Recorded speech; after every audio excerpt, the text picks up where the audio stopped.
Good morning students, this is Ankush Kumar from public inter college. Last class में affirmative से negative वाले हम sentences कर रहे थे, ठीक है। अब उसी में एक रूल्स चल रहे थे हमारे। अब एक लास्ट रूल रह गया था, उसे देखेंगे।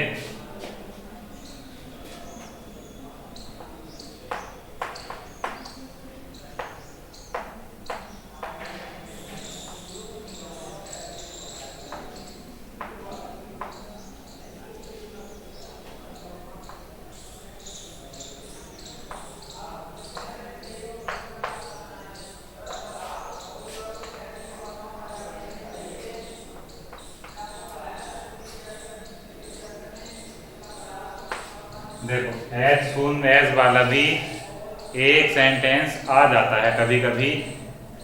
तो इस तरह का सेंटेंस दिया हुआ होगा और इसके सामने लिखा रहता है कि इस सेंटेंस का निगेटिव बनाओ, ठीक है।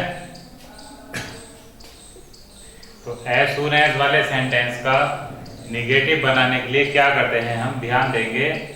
सबसे पहले एज सून एज की जगह क्या लगाते हैं, नो सूनर। तो एक बार समझ लेंगे, पहले क्या करना है, इसकी जगह हमें यहां नो सूनर।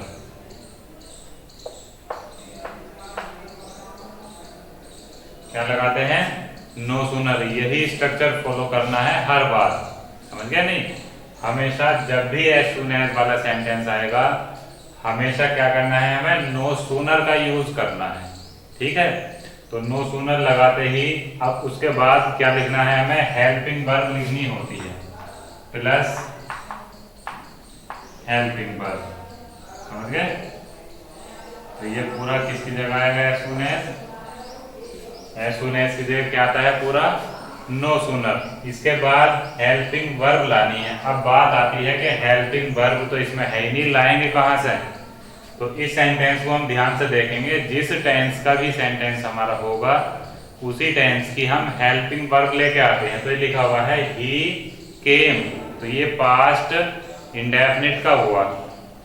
अब पास्ट इंडेफिनिट में कौन सी हेल्पिंग वर्ब हम यूज करते हैं, अभी तक डिड का यूज किया जाता है। तो हेल्पिंग वर्ब इस सेंटेंस में क्या लगाएंगे हम, डिड। उसके बाद देखेंगे सब्जेक्ट। क्या लिखना है हमें, सब्जेक्ट। जैसे लिखा हुआ है वैसे ही यहां हम सब्जेक्ट लिख देते हैं। उसके बाद वर्ब, मेन वर्ब। अब मेन वर्ब की कोई सी भी फॉर्म आ सकती है, जो यहां होगी वो भी हम लगा सकते हैं या कोई और लगा सकते हैं। अब इस बात का पता कैसे चलेगा, अगर हमने पास्ट इंडेफिनिट का सेंटेंस देखा है, ये इसमें हेल्पिंग वर्ब हम ले आए हैं डिड, तब मेन वर्ब के रूप में डिड के साथ वर्ब की फर्स्ट फॉर्म आती है।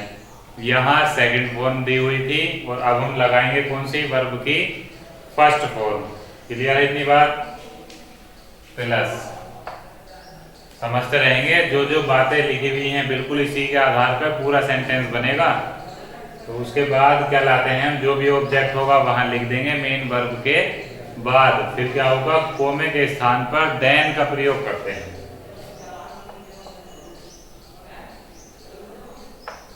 कोमा के स्थान पर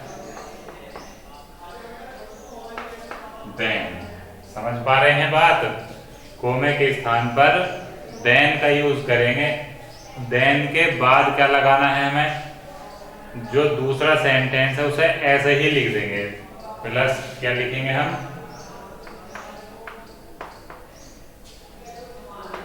सेकंड सेंटेंस, ठीक है। तो ये हमारा स्ट्रक्चर तैयार हुआ है। देखो, इसी के आधार पर पूरा सेंटेंस बनाना है। सबसे पहले एज सून एज की जगह क्या लगाना है, नो सूनर। उसके बाद हेल्पिंग वर्ब लाएंगे हम। हेल्पिंग वर्ब कहां से आएगी, जो भी सेंटेंस होगा, जिस टेंस का भी होगा, उसी के आधार पर हेल्पिंग वर्ब का यूज किया जाता है। फिर सब्जेक्ट लाएंगे, जैसे यहाँ ही लिखा हुआ है। फिर मेन वर्ब, उसके बाद कोमे के स्थान पर देन। अब यहाँ मेन वर्ब के बाद मैंने कुछ लिखा नहीं है, तो ऐसा बिल्कुल नहीं होगा कि मेन वर्ब के बाद का जो कुछ लिखा हुआ है सेंटेंस में उसे हम हटा देंगे। स्किप नहीं करना है बिल्कुल। मेन वर्ब के बाद नियम है कोमे की जगह देन, तो ये पूरी बात ऐसे ही लिखी जाएगी। उसके बाद कोमे की जगह क्या लगा देंगे, देन, THAN, देन की स्पेलिंग ये लिखी हुई है। उसके बाद we will use second sentence as it is, no change in the second sentence. ठीक, अब ये सेंटेंस बनाते हैं हम, निगेटिव में बनेगा कैसे देखो। एज सून एज की जगह क्या लगाया था हमने, नो सूनर। ठीक है बात, क्या लगा दिया एज सून एज की जगह, नो सूनर। ये आगे देखो, अब प्लस हेल्पिंग वर्ब। अब हमें यहाँ देखना है केम पास्ट इंडेफिनिट का है, तो क्या हेल्पिंग वर्ब आएगी, डिड। अब हमने यहाँ लगा दिया डिड, तो नो सूनर डिड। अब मेन वर्ब हेल्पिंग वर्ब के बाद क्या आता है, सब्जेक्ट। सब्जेक्ट क्या है यहाँ, ही। बहुत धीरे धीरे समझा रहा हूँ, समझने की कोशिश करेंगे। ही के बाद अब क्या लिखना है, सब्जेक्ट के बाद मेन वर्ब। तो मेन वर्ब अब कौन सी आएगी, ये लिखेंगे या कोई और, केम लिखा हुआ है और हमने लगा दिया डिड, तो इसी के हिसाब से वर्ब की कौन सी फॉर्म लगाएंगे हम, फर्स्ट। तो क्या आएगा यहाँ, डिड कम। इसके बाद कम ही आ गया, टू मी, ऐसा ही लिख देंगे। चलो आगे कोमा है, कोमे की जगह क्या लगाना था हमें, देन। उसके बाद सेकंड सेंटेंस ऐसे ही लिख देंगे, आई लाफ्ड।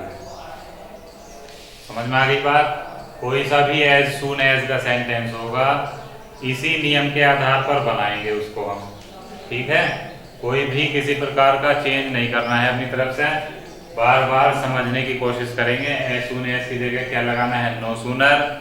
नो सूनर के बाद हेल्पिंग वर्ब का यूज करते हैं, उसके बाद सब्जेक्ट लाएंगे।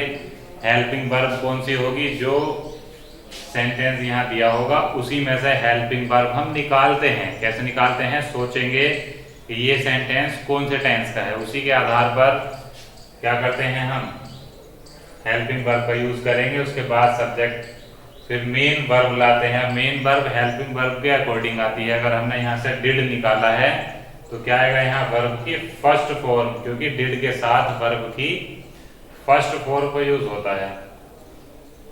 तो इतनी बात समझ में आ गई होगी, ये पूरा क्लियर हुआ है। अब हमारा अफर्मेटिव से निगेटिव का टॉपिक कंप्लीट हो गया है। अगर आता है, मान लो इस तरह से लिखा हुआ, no sooner did he come to me than I laughed.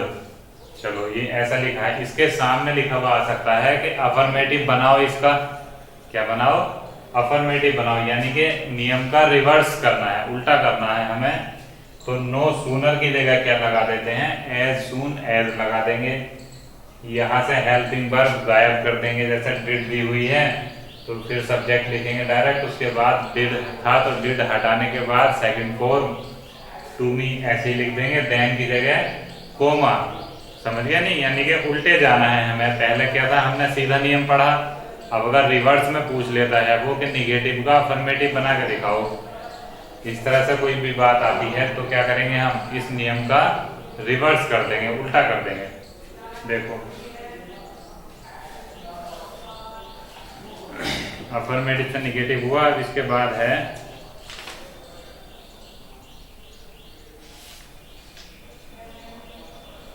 अगर इंपेरेटिव सेंटेंस कहा जाता है निगेटिव बनाने के लिए,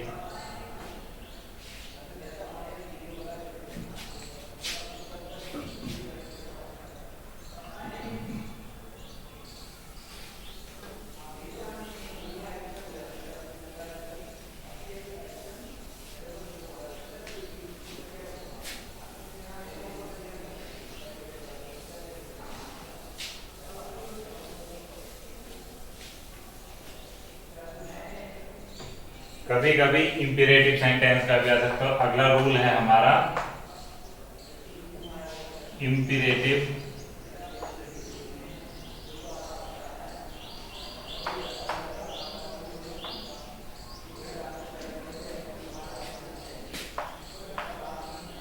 सेंटेंस का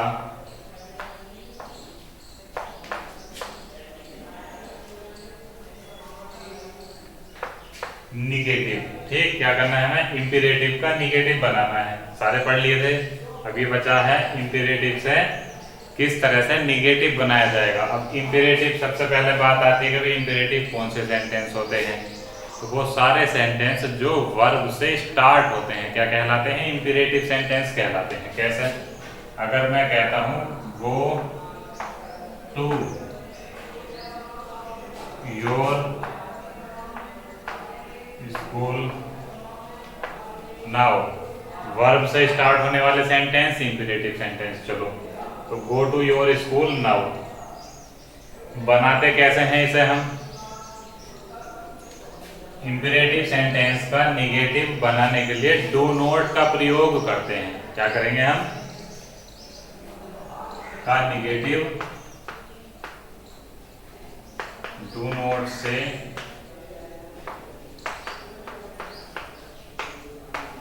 बनाते हैं।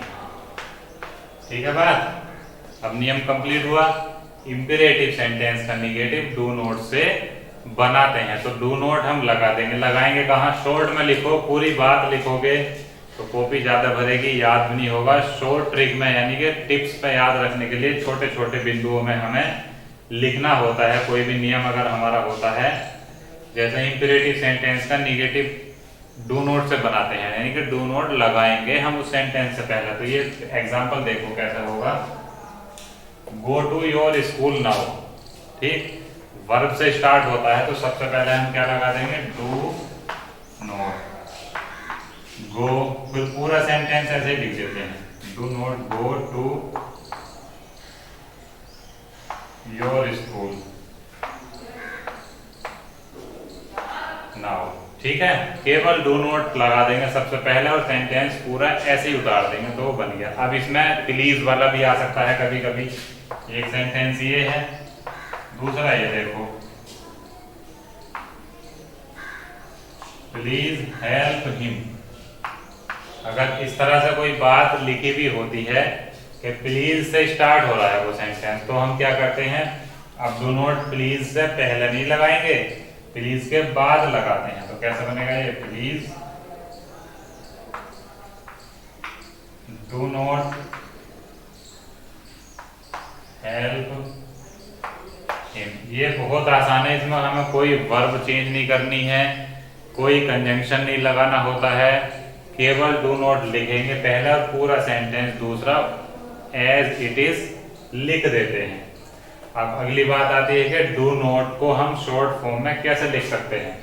तो डू नॉट यहां बता देता हूं मैं, डू नॉट बराबर, ठीक, डू नॉट बराबर क्या लिख सकते हैं हम, डोंट लिख सकते हैं। इस तरह से लिखेंगे, DON,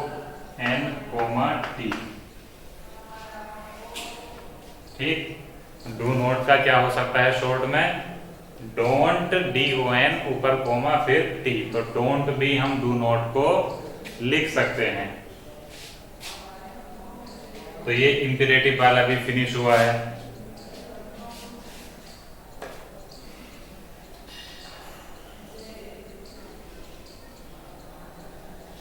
अब आते हैं हम एक्सरसाइज नंबर अपनी 175। चलो,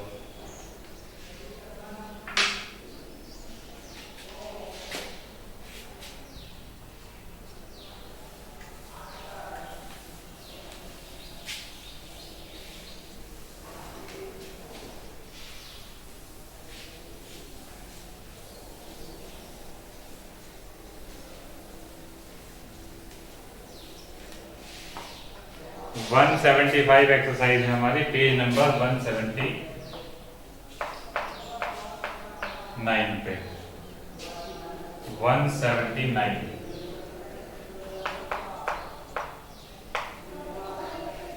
ठीक है, अब थोड़ा सा स्पीड से करेंगे ये एक्सरसाइज हम। उसका कारण है बहुत आसान सेंटेंस आते हैं इसमें, कोई ज्यादा भारी बात नहीं है, सारे रूल्स मैंने समझा दिए हैं।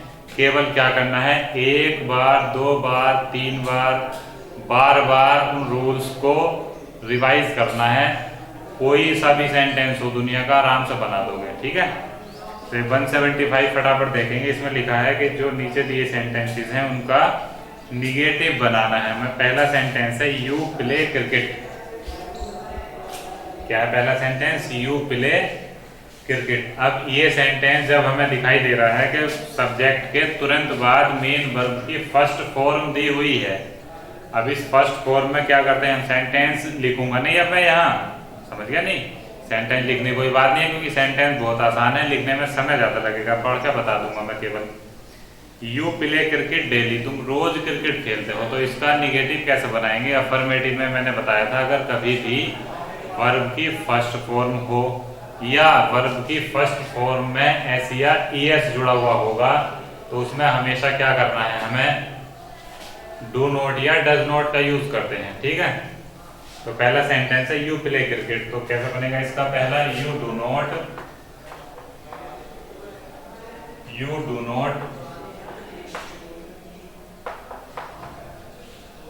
Play cricket. दूसरा सेंटेंस देखेंगे, ही कैन गो होम, बहुत ही हल्का है, सीधा सीधा कैन नॉट कर देंगे, ही कैन नॉट